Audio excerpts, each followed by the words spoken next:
বন্ধুরা, এখানে তোমরা একটা কোয়েশ্চেন দেখতে পাচ্ছ। এখানে বলা হচ্ছে write the order of acidity of the following compounds. প্রথমে আছে ফেনল, তারপরে আছে অর্থো নাইট্রোফেনল, তারপরে মেটা নাইট্রোফেনল, তারপরে প্যারা নাইট্রোফেনল, তারপরে প্যারা ক্রিসল। CH3 সাবস্টিটিউয়েন্ট থাকলে সেটাকে ক্রিসল বলা হয়। এটা প্যারা পজিশন আছে সেই জন্য প্যারা ক্রিসল।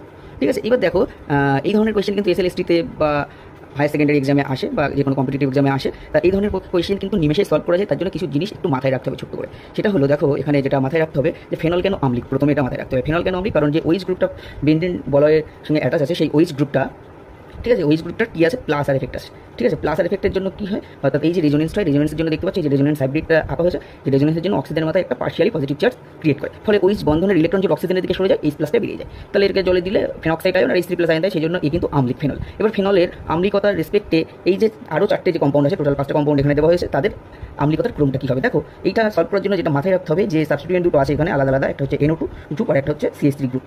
তাহলে এই NO2 গ্রুপটা মনে রাখতে হবে electron withdrawing group. Electron withdrawing group যদি ফেনলের সাথে অ্যাটাচ থাকে তাহলে কিন্তু অ্যাসিডিটি ইনক্রিজ করবে। আর electron donating group CH3 group হলো ইলেকট্রন ডোনেটিং গ্রুপ, তাহলে এর জন্য কী হবে, অ্যাসিডিটি কমে যাবে। ঠিক আছে, তাহলে এখান থেকে স্পষ্টতই যে ফেনল অপেক্ষা ক্রেসলের অ্যাসিডিটি কম।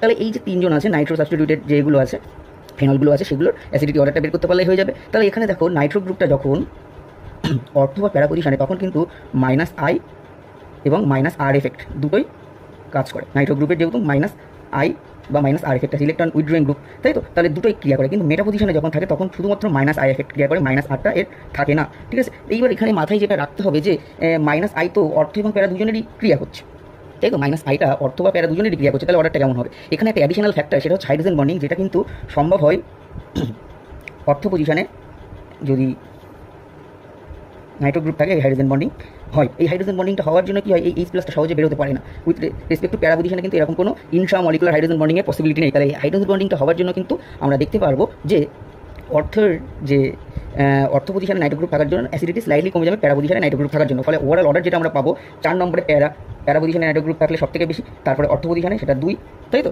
তারপরে মেটা পজিশনে নাইট্রো গ্রুপ থাকলে ফেনলের 3 নম্বর কম্পাউন্ড, তারপরে ফেনল ইটসেলফ, তারপরে ফেনলের থেকে প্যারাক্রিসলের আরও কম বললাম। তাহলে এইটা হবে অ্যাসিডিটি অর্ডার। তাহলে কী হলো, প্যারা নাইট্রোফেনলের বেশি, তারপর সব থেকে, তারপরে অর্থো নাইট্রোফেনল, তারপরে মেটা, তারপর শুধু ফেনল, তারপরে প্যারাক্রিসল। ঠিক আছে।